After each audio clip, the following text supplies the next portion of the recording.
마을을 떠났던 여인이 돌아왔습니다. 남편이 전쟁터로 떠나고 남은 어린 아들마저 사고로 세상을 떠나자 정신을 놓아버린 여인. 이후 여인은 죽은 아이를 찾아 온 마을을 쑤시고 다니기 시작했습니다. 마을의 주민들은 광기 어린 두 눈을 부라리며 나타나 막무가내로 아이를 찾아달라며 매달리는 여인 때문에 골목을 지날 때면 늘 불안에 떨어야만 했고, 한밤에도 아이의 이름을 부르짖는 여인의 섬뜩한 소리에 편히 잠들 날이 없었습니다. 그런 여인이 마을에서 모습을 감추자 마을의 주민들은 다시 조용한 예전 삶으로 돌아갈 수 있었습니다. 하지만 여인이 영영 사라져 돌아오지 않았으면 좋았으련만, 여인이 떠난 지 며칠 만에 다시 마을로 돌아온 것이었습니다. 홀몸으로 떠났던 여인은 모포로 싸맨 무언가를 품에 안고 입가에서 울리는 달콤한 자장가를 부르며 마을에 나타났습니다.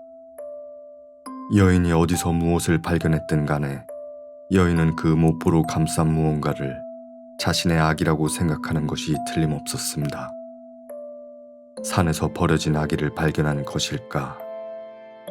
호기심이 난 마을의 아이들은 여인의 품에 안긴 아기를 보러 여인에게 다가갔지만, 여인이 심하게 역정을 내는 바람에 아이들은 아기의 모습을 확인할 길이 없었습니다. 그 모습을 본 마을의 주민들은 여인이 아이들에게 해코지라도 할까 두려워 여인을 마구간에 가두었습니다. 그날 밤, 칠흑 같은 어둠 속에서 끔찍한 비명이 마을에 울려 퍼졌습니다. 비명 소리에 놀라 밖으로 뛰쳐나온 마을 주민들은 길 한바닥에서 참혹한 모습으로 죽은 주민의 시체를 발견했습니다. 며칠 후, 오랜 전쟁을 끝마치고 집으로 돌아온 병사는 쑥대밭이 된 마을을 발견했습니다. 마을 곳곳에 시체들이 질비했고, 형체를 알아보기 힘들 정도로 훼손된 시체들은 어느 하나 온전한 모습을 찾기 힘들었습니다. 그때 마구간에서 들리는 인기척에 잠긴 문을 열고 들어간 병사는 바닥에 쓰러진 여인과 여인의 품에 안긴 아기를 발견했습니다. 그 모습을 본 병사는 눈시울이 뜨거워졌습니다.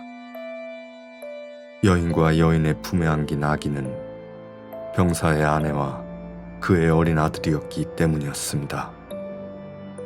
하지만 아내에게 달려간 병사는 아내의 품에 안긴 그것이 자기 아들이 아님을 깨달았습니다. 그것은 어린 새끼 곰이었습니다. 그렇습니다. 마을을 떠난 여인이 산에서 발견한 건 사람의 아기가 아니라 새끼 곰이었습니다. 새끼가 사라진 걸 발견한 곰은 새끼의 냄새를 따라 마을로 내려온 것이었습니다. 마을의 주민들과 마주친 곰은 순간 병사의 등 뒤에서 들리는 무겁고 거친 숨소리, 마구간의 문이 열리길 기다리며 근처를 배회하던 곰이었습니다. 때마침 정신을 차린 여인은 눈앞에 남편을 발견하자 눈물 그렁그렁한 얼굴이 되어 품 안의 새끼 곰에게 말했습니다. 아가야, 아빠 왔다.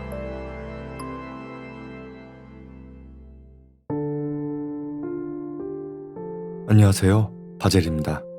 여인의 아기는 예전에 업데이트하고 이번에 다시 리메이크한 이야기입니다. 예전에 올렸던 영상을 보신 분들은 아시겠지만 그때는 제 본 목소리가 아니라 일부러 낮게 변조한 목소리인데, 몇몇 분들이 말씀하신 것처럼 다시 들어보니 지금 목소리가 더 괜찮은 것 같습니다. 그때는 왜 그랬는지 지금 생각해도 이상합니다. 아무튼 여인의 아기를 어떻게 쓰게 되었는지 기억이 가물가물해서 공책을 뒤져보니 시작은 마을에 미친 여자가 있다, 그 여자는 왜 미쳤을까 였습니다. 나중에 여인이 미치게 되는 이유가 드러나는 게 보통 제가 쓰는 이야기를 쓰는 패턴이지만, 그때는 쓰다 보니 여자가 미치게 된 이유보다 미친 여인으로 인해 마을에 큰 사건이 벌어지는 일이 더 좋다고 생각했습니다.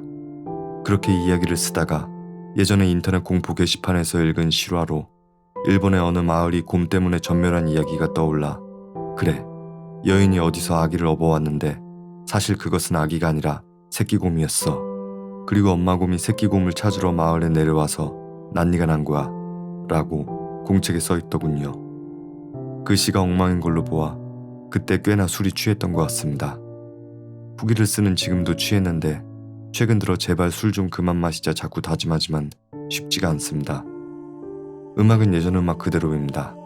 다만 새로 녹음한 나레이션과 읽는 속도가 달라 음악 템포를 조금 올리고 끝부분을 9마디 정도 잘라냈습니다. 영상에 쓰인 그림은 전과 마찬가지로 미드저니를 이용했습니다.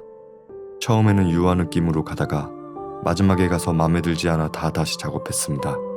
그림풍은 마이크 미뇰라 스타일로 해달라고 부탁했고, 마이크 미뇰라는 영화로 많이 알려진 헬보이의 만화 원작가이십니다. 제가 이분 만화를 너무 좋아해 피규어까지 구했을 정도로 한참 빠져 지냈는데요. 국내에도 이분 만화가 출판이 되었으니 기회 되시는 분은 꼭 읽으셨으면 좋겠습니다.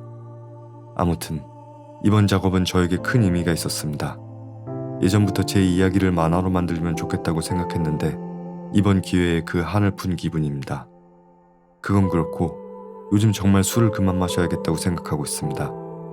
몇 분 전에도 화장실에서 죄다 토해내고 왔는데요. 어찌나 토했는지 눈 주위 핏줄이 다 터져서 무척 흉한 모습이 되었습니다. 그럼 모두 저처럼은 술을 안 드시기를 바라며 오늘도 제 이야기를 들어주셔서 정말로 감사합니다.